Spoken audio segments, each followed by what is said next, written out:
Novel pada sebuah kapal karya N.H. Dini. Bagian yang kedua, pelaut. Dalam pelayaran dari Saigon ke Marseille, aku, Michelle Dubaton, diperkenalkan pada seorang wanita Asia, namanya Nyonya Vincent.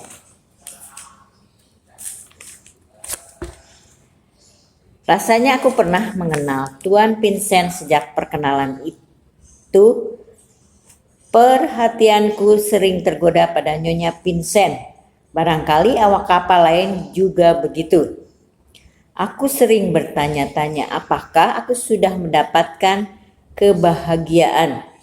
Umurku hampir 37 tahun. Aku sudah punya istri, 2 anak dan rumah. Tapi akhir-akhir ini aku mulai merasa tidak betah berada di samping istriku, Nicole. Aku lebih betah berada di laut berlayar dengan kapalku. Nicole adalah teman kakak perempuanku. Dia lebih tua 5 tahun daripadaku. Tunangannya gugur dalam Perang Dunia Kedua.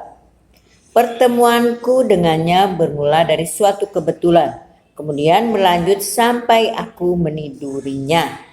Lalu aku mengawininya. Aku berharap akan mendapatkan kelembutan dan rasa keibuan darinya. Waktu itu usiaku baru 25 tahun. Nicole 30 tahun. Tapi apa yang kuharapkan itu tidak pernah kudapatkan. Aku ingin menceraikannya. Gereja tidak memberi izin. Aku kecewa. Aku merupakan anak bungsu dan satu-satunya anak lelaki dalam keluarga. Aku dimanjakan sebagaimana pembantu kami. Francus memanjakanku juga. Francus lah yang telah mengajariku meniduri perempuan. Meskipun waktu itu usiaku baru 14 tahun. Perbuatan itu aku lakukan berulang kali sampai aku meninggalkan Prancis dan bekerja di kapal. Namun berbagai perempuan telah menggantikannya. Fungsi Prancis. Perempuan yang paling berkesan di hatiku adalah Marjorie, gadis campuran Inggris-Swedia. Kami telah saling menyatakan cinta, tapi aku belum menikmatinya. Ia meninggal dalam usia muda. Ketika kapal meninggalkan Singapura, cuaca mendung, banyak penumpang baru untuk ke Marseille. Tiba-tiba sebagai kapten kapal aku dilapori bahwa ada kesukaran di lantai bawah. Rupanya ada konsleting listrik di kamar Nyonya Vincent. Untung dia cepat memberitahu awak kapal. Kalau tidak entah apa yang akan terjadi. Kehadiran Nyonya Vincent menjadi makin penting dalam kapalku juga bagiku. Pada suatu pesta penyamaran di atas kapal, Nyonya Vincent menari sebagai warga Prancis. Aku tidak mengenal tari yang dibawakan Nyonya Vincent. Katanya tari itu tari Jawa. Menjelang akhir acara aku berkesempatan berdansa dengan Nyonya Vincent. Kemudian ia menari lagi. Aku menatapnya dan mengagumi setiap gerakan dan keindahan tubuhnya.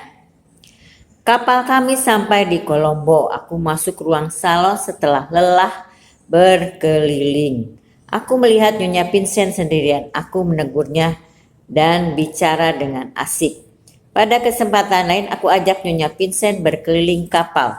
Aku harus berebut dengan lelaki lain untuk berdansa dengannya. Aku berkesempatan menyatakan perasaan padanya. Dia menerimanya dengan tenang.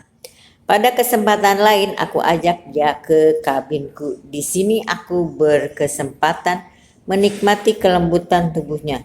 Sejak itu aku menjadi patuh padanya. Aku nyatakan isi hatiku hanya bahwa aku merasakan kebahagiaan jika berada di sampingnya. Mulanya ia tidak mau bercerita tentang keluarganya. Setelah aku desak, dia bercerita sedikit. Katanya ia berasal dari keluarga seniman. Ayahnya seorang pematung, kakaknya seorang pelukis, dan dia sendiri adalah seorang penari. Suatu hari kudapati Nyonya Vincent menangis. Rupanya ia sangat menyesal karena telah mengkhianati suaminya. Aku memujuknya dengan mengatakan bahwa aku tidak mendapatkan kebahagiaan di rumah. Aku ceritakan keadaan rumah tanggaku, lalu ia juga menceritakan bahwa suaminya kasar. Aku katakan bahwa suaminya cocok dengan istriku yang juga kasar. Ketika dia menanyakan kenapa aku mau kawin dengan istriku, aku malah balik bertanya kenapa ia mau kawin dengan Tuan Vincent. Ia menceritakan bahwa tunangannya meninggal pada suatu kecelakaan pesawat terbang. Tunangannya seorang pilot angkatan udara Republik Indonesia. Aku teringat pada Marjorie, kekasihku dulu. Aku tetap ingin tahu tentang suaminya, tapi dia menjawab bahwa ia tidak suka membicarakan suaminya. Aku merasakan bahwa Nyonya Vincent memiliki kemiripan. Sesampai di Marseille, cuaca terasa terang. Tentu istriku telah menunggu, tapi aku tidak gembira. Aku melihat seorang laki yang rasanya pernah kukenal. Laki itu menggendong anak. Dia terus ke kamar Komandan Muret, atasanku. Kemudian aku diperkenalkan Komandan Muret pada lelaki itu. Rupanya adalah Tuan Vincent. Kami berbincang-bincang, tampaknya kesombongannya. Aku tidak senang padanya, yang lebih aku cemburu padanya karena ia adalah pemilik wanita pujaanku.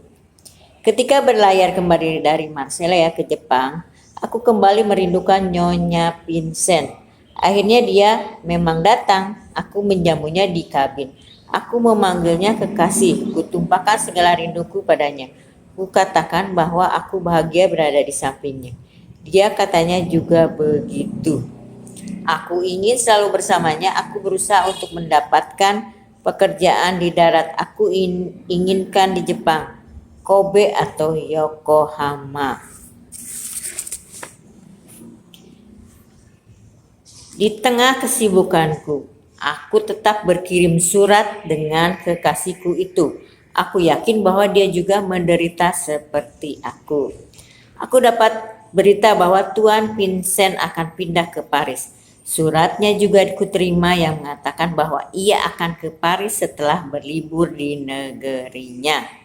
Indonesia, tentu saja rencanaku bekerja di Jepang aku batalkan.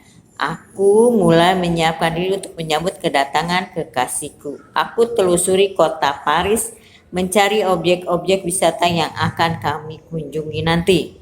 Dulu kekasihku sering menyebut-nyebut keindahan kota Paris, Sungai Seine. Katanya dia ingin berjalan bersamaku di sana.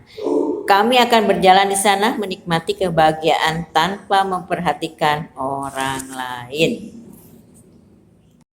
Demikianlah pembacaan sinopsis dari novel Pada Sebuah Kapal karya N. Hadini.